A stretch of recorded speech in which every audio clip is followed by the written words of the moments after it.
তো বন্ধুরা, আজকে আমি একটা নতুন রান্নার রেসিপি নিয়ে এসেছি। পটল চিংড়ি।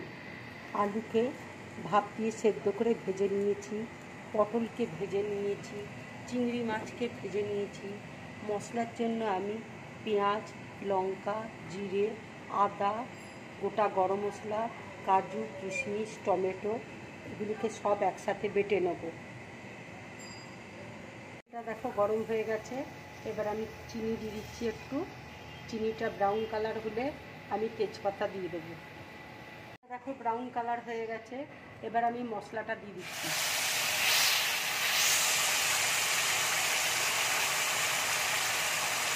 হলুদ দিয়ে দিচ্ছি,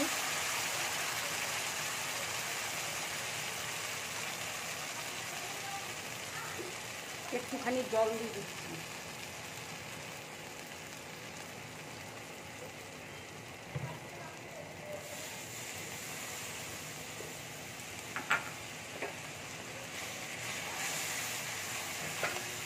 দিয়ে দিচ্ছি কাশ্মীরি লঙ্কার গুঁড়ো দিয়ে দিচ্ছি।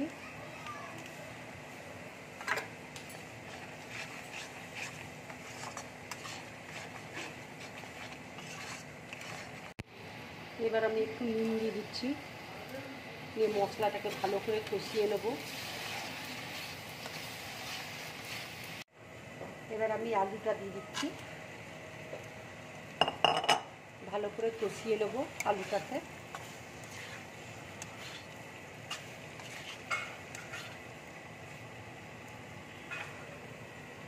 দেখো আমার মশলাটা কষানো হয়ে গেছে। এবার আমি জল দিয়ে দিচ্ছি।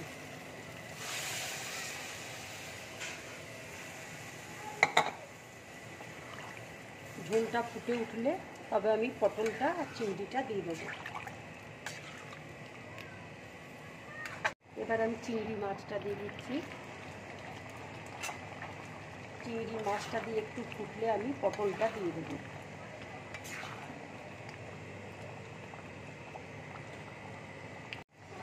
এবার আমি পটলটা দিয়ে দিচ্ছি। পটলটা দিয়ে একটু ফুটিয়ে নেব, উপর দিয়ে ঘি দিয়ে দেবো।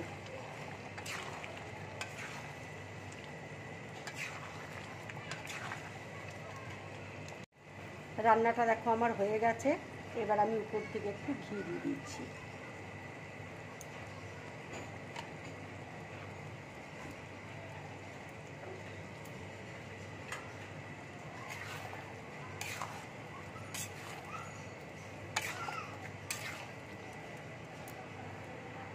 এবার আমি গ্যাসটা অফ করে দিচ্ছি।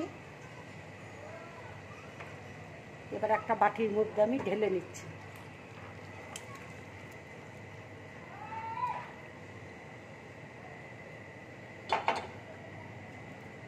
এইভাবে পটল চিংড়ি করে খাবে, খুব ভালো লাগবে খেতে গরম ভাতের সাথে।